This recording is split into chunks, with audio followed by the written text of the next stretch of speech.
I'm with Elana Heideman from Israel Forever Foundation. Israel suffered the worst terrorist attack on October the 7th. It was a terrible day in history, but today we want to hear about some of the positive stories. Ilana, tell us about some of the wonderful stories that you've heard from that time.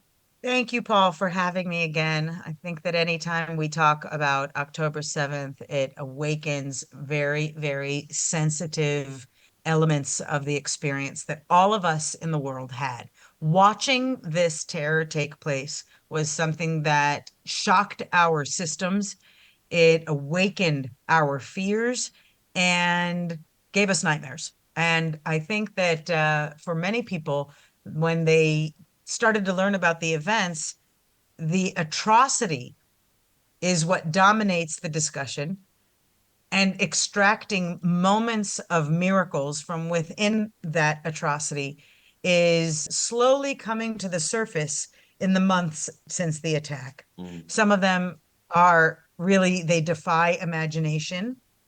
And some of them are the kinds of miracles where you really know that the hand of God is at play. I guess some of the first miracles that were already testified in the very first days were those of the mother and father who had put their baby in the window of their safe room. So the window of a safe room has a metal plate on the outside, and it has a sealed double pane, triple pane glass window on the inside. And they laid the baby inside, closed the window so the baby was sandwiched between the glass and the metal. The parents then left the safe room. They were indeed murdered, but the terrorists did not find the baby. However, Wow. when the soldiers came to the community, they did. They found the baby, heard it screaming. The baby was very dehydrated, but was miraculously saved. There are, far as we know, there are nearly 100 orphans that survived the massacre on October 7th. So there are the miracles combined with some of the moments of tragedy. There are situations that a young woman, for example, who had about 6 months before the atrocity act took place, she was feeling something not normal with herself. And she started to go to doctors to try and find out I feel something inside of me. And the doctor said, no, we can't find anything. And she went through all the tests and we can't find anything. And then one of the doctors said to her, I want to send you to a friend of mine who's a healer. And she goes to this rabbi, and he gives her a chapter of Psalms, a perek of Tehillim, to say. He says, say this every day for 6 months. And she says it, and she says it, and she's saying it. And she's not a religious person, and she doesn't come from a religious background, but she was saying it and saying this prayer again and again. And the last day that she was supposed to say the prayer was October 7th. Mm. On the night before, it was the Sabbath, and she, again, not being religious, but she was still with her family, as is very customary amongst Israeli families, being together with family and friends for the Friday night meal. And when the attack, and she realized all of a sudden that she was saying it, that she knew it by heart. And when the attack happened, she was saying this psalm again and again and again. And miraculously, in spite of all of her family being murdered all around her, she was kidnapped. Her name was Sapir Cohen. She was kidnapped and was since released in one of the first negotiation transfers. She shares this story with us about how she continued to say the Tehillim, the psalm, the entire time that she was in captivity. And it saved her. While she had been saying it in the weeks before October 7th, this chapter was all about war. Why was she learning about war? That this was going to save her? But indeed, this chapter of Psalms did save her. She continued to recite it during her 55 days in captivity. And she believes that it saved not only her, but the other girl that she was being kept hostage with, a younger girl, and she would make her laugh. Sapir spent all of her strength to simply stay calm, outlast this battle, and help save the young girl who was with her. It's a story of miracles that happened again and again because she says that her captors, as she was moved from place to place, were kind of in awe of her, that she was so strong, that she could put up this, she could even say her prayers right in their face, which they would abuse for. They were very brutal. But she talks, Sapir, about during her captivity, what she did to sustain her strength, and saying this chapter of Psalms was one of the things that saved her. And that's a small miracle. She saved not only her, she was saved and also managed to help another and others who were in captivity. Amazing stories. What other Yeah. stories have you And heard? I can go on. I can go on. There's an older woman who was in a closet for 12 hours saying the Shema, which is the fundamental prayer in Judaism. Hear, O Israel, Lord our God is one. And she couldn't think of anything not religious. So she couldn't think of anything to say. And she just said the Shema over and over and over again, over and over for all of these hours in her head. That was the only line she could say. And after surviving it, the house burned all around her. She was not suffocated. She was not kidnapped, and she was not killed. She survived. And after surviving, she went on to start keeping the Sabbath and start keeping Jewish law. There is a story, I'm going to forget his name right now. I hate forgetting the names, but I've been a story collector since the beginning, knowing that these stories are so crucial to understanding the reality of the experience. And there's a story of a young man who, for some reason, on Rosh Hashanah, the Jewish New Year, decided this year comes from a secular family.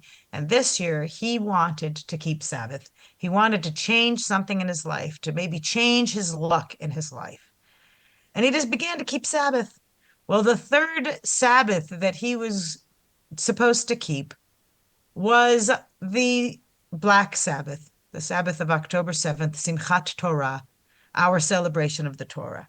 And his friends came and they said, come on, come with us to the festival. You come with us every year. And he said, no, but this is my third Sabbath that I'm supposed to keep. And they said, listen, you can keep the Sabbath, but be there with us. And he says, okay, you know what? I'm going to go. And he goes and he's there.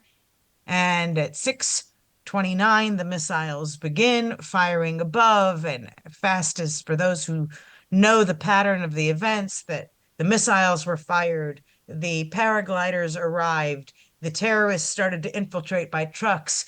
RPGs were being fired directly by handheld missiles and shots on all of these thousands who were at the festival, where over 360 people lost their lives. So this young man finds himself in this situation, and he was running, like everyone else, back to the car that he had driven with friends to be able, that he had come in with friends to be able to come to the festival. And he sees a young girl running and he says, come run with me and I'll protect you. And he sees this other girl and he says, running on her own. He says, I will protect you. Let's stay together, the three of us.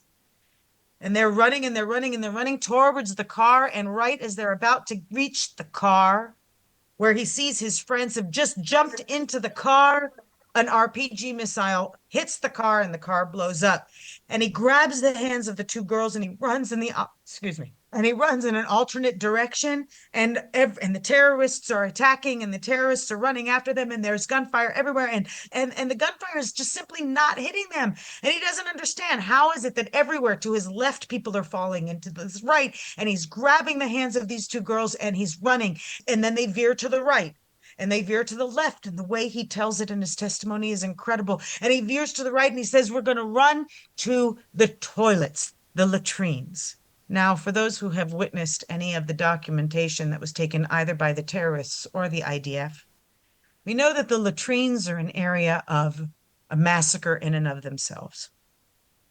They did not just fire on the toilets. They actually went into the stalls and they dismembered and cut up the people who were inside. And this young man and these two girls were in one of the last stalls, and they had hid in a way, their legs up. No bullets hit them. There was quiet Oh, after a little while. and he hears all of a sudden soldiers. But he knew that the terrorists before were also trying to sound like soldiers and calling out commands in Hebrew. And so he quietly said some words in Hebrew that only soldiers would know, that only a Jew or an IDF soldier or an Israeli soldier would know. He says the words Shema. He says other words, Hitzilu, words in Hebrew. And when the soldiers opened up the door to the latrine and saw them, they could not believe their eyes. All of the latrines were all shot up. No one survived except for this man and these two young women that he saved. In his testimony, he goes on to say, maybe I saved these two young women, excuse me, from the merit of the two Sabbaths that he kept. And he has, in his survival, gone on to speak out, and he keeps the Sabbath and he keeps all of the Jewish laws. And what a miracle that not only did he survive, but he saved those lives. And he's gone on to give us his inspiration. These stories must be very encouraging to hear. They are. They're also very, very hard to hear. They Mm. evoke kind of people feel a lot of comparison of, wow, this you hear survivors say, I went through a Holocaust in Hebrew, ani avalti shoah, I went through a Holocaust. And in Hebrew, it makes sense. I went through a catastrophe. They're not saying ani avalti ha-shoah, I went through the Holocaust. But when we translate these experiences into the vernacular, we kind of desecrate the integrity of both the experience of October 7th and the uniqueness of the Holocaust experience, which was not one day, but 5 years of again and again and again unmitigated evil and living in what I call momentary survival. We all live in a reality as human beings where we all have a percentage of a chance that we'll die. You cross the street, you'll get hit by a car, right? There's a greater likelihood of being in a car accident in Israel than being actually injured by a missile because of Iron Dome. I don't know if you know that. Iron Dome is a gift of God. The genius of Jews to be able to create an Iron Dome, if we did not have it, and we had not only the missiles of, we're talking about 12,000 missiles at this point being fired on us from the south and from the north, and let's not forget Iran, right? 390 missiles captured. It is the hand of God. So the stories give us a lot of hope, but they also are a continuous reminder that even with all of our technological advancement, even with an army to defend Jewish rights and the rights of all citizens of Israel, Jewish and non-Jewish, of every faith and race, we have to recognize that the hand of God had a play here, that more people were not massacred. There was actually, many people don't realize that there was a second nature party not too far down the road, but they did not reach it. And had they not been stopped by the Israel Defense Forces and the police that came to the aid, yes, it took hours. It took hours because also things to remember people don't hear in the news. The first thing that the terrorists did, that the Gazans did, was they took out the observation towers. And by firing the first missiles, all of the soldiers who were on a Jewish holiday, and so, yes, security was lessened, and that is what Hamas had planned and Iran had planned for. So the missile fire was sent. The soldiers went into the safe rooms, waited the requisite amount of time, and when they came out of the safe rooms, the terrorists were surrounding them and they murdered them right away. They also raped all of the women. They dismembered and beheaded most. The massacre was so intense that for hours, those in the communities being attacked could not have been saved at all because they all of those protectors, all of those soldiers had already been killed. So the people had to outlast many, many hours without food, without water, without any ability to cover their mouths, even from the smoke because they had taken all of the furniture of the terrorists and they put them surrounding the doors of the safe rooms of the Jews. And they poured gasoline and lit them on fire. So the safe rooms themselves became basically a chamber of death. There were families who actually survived it. There's one family in particular. They had fired through the door of the safe room, called a mamad in Hebrew. They had fired through the door, so one of the sisters was already shot. And then, so there was blood everywhere on the floor. But the other two siblings and the father were still inside. And so the teenage daughter, 16 years old, I believe she was, did everything she could.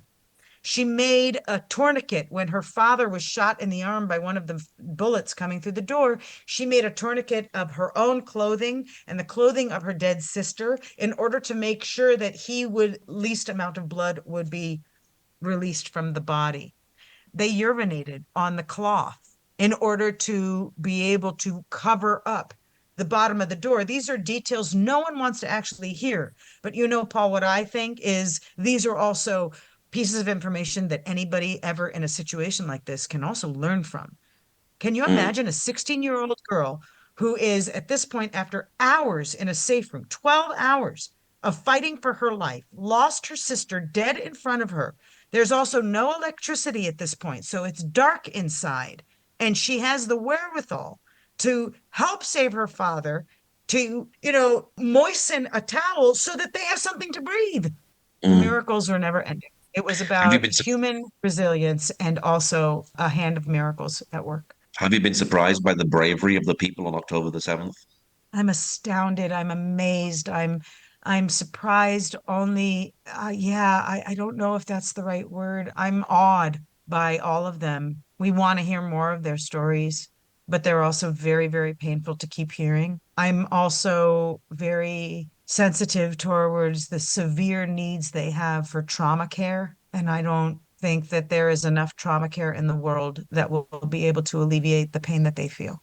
Is it important to hear these stories? Because obviously now we're still hearing about denial where they didn't do this, they didn't do that. So Absolutely. is it even more important now for these people to actually get their stories Absolutely. out? Absolutely. Absolutely. It is so crucial. But can you imagine how painful it is to tell that story over and over again? Amit Susiana, who was raped many, many times and has gone on to share her story. It is essential to hear it so that we can deny the deniers their right to deny our truth. After the Holocaust, people did not tell their stories of the grotesque detail because no one wanted to listen and nobody believed them when they told their stories. Nowadays, we have all the evidence, and yet our truth is being denied. Jewish women's rape is being denied. We must hear the stories. We must hear them again and again. We must learn the names. We must know the names of the communities so that we can revive them and the dead through our voice of memory. And we can make sure that they were not murdered in vain, that they are teaching us a lesson with their death. And that lesson is that every single human being in the world has an obligation to fight not only Hamas, but every terror regime that is out there spreading lies and hate against Jews that basically now are calling for October 7th again and again and again. That is the new chant on university campuses and throughout social media. October 7th, again and again, in every Jewish home and on every Jewish head, which is, of course, a reference to the beheading that was a method of murder also during the October 7th massacre, the beheading of babies, the beheading of women after rape, the beheading of men, beheading of workers in the field, the Thai workers from Alumim. We have so many stories and evidence. And I have to add, Paul, that there's an element of this pain that people don't talk about. Girls who came back pregnant and who had to terminate their pregnancy, and those who survived the Nova massacre or the massacre in the communities and have since committed suicide.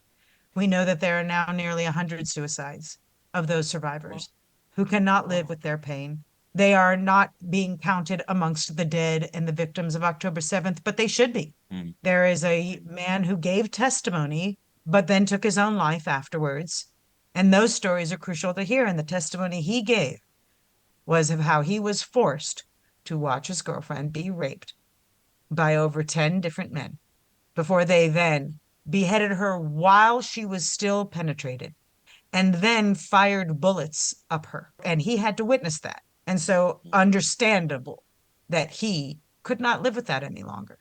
The stories of women who had grenades shoved up their private areas, only so to be found by soldiers later on. Of course, the hope of the terrorists were that those grenades would be found and the soldiers who found them would be killed. So we have the testimonies also of the soldiers. What do they go through upon finding it? Those are also testimonies we need to hear and learn from. The testimonies of Zaka, those are the emergency response volunteers, all ultra Orthodox, who follow the Jewish law halacha for the collection of all of the human remains and to protect the integrity of the human body after such catastrophes as these terror attacks. The things that they witnessed, they defy the imagination, and even their testimony is being denied. So, yes, please, all listeners, find the stories. There are websites that you can go to. Survived to Tell is one of them. There's many October 7th memory sites. Hear Our Stories is another. There is a effort by the National Library of Israel to collect stories. And if you have stories that you have heard and you want to make sure that they get told, please find the places that you can submit them. You can turn to us at Israel Forever. We will be happy to help you find ways that you can share these stories onward. We have a wonderful selection of facts and materials and resources and discussion guides that you can use, not only about October 7th, but its significance for us today, its significance for the destiny of humanity. What are we living through, and what more can we do? We must not only remember, we must act upon those memories, yes, and the miracles, but also the catastrophe, so that we know that no one will deny our rights. No one will deny the Jewish story. No one will deny the Jewish human rights that we deserve. October 7th is a reminder of that. And all of us bear the responsibility to remember and be a witness. What's your website for people who'd like to know more about the work that you do? IsraelForever.org. Come and visit. Search around. Search for your keyword. Find your way that you can become empowered, enlightened, and inspired so that you out there in the world can do more. It takes a village, is what they always say. Well, we believe it takes a global community of Jews and friends of Israel all over the world to save us from this generation's upheaval of evil. Together, we can make sure that Israel and friends of Israel can last forever for the sake of the good of humanity. And we appreciate every one of you who come and join our community, donate, help us do more, help us distribute the materials, and let's bring it into every heart and home that we can so that we are fighting the evil with every ounce of effort possible. Well, Elana, thank you very much for sharing today. Thank you so much for hearing the stories. And, these four or five stories I've shared are nothing. I wish I could share the hundreds that are collected. So please go find your story, make it your own, because October 7th, Memorial Day, will be taking place all over the world. And already we need to be thinking about what more we can do than just remember. So come and join Israel Forever. Follow us, engage with us, and let's see how we can work together. Thank you, Paul, so much for everything you do and for your voice out there in the world.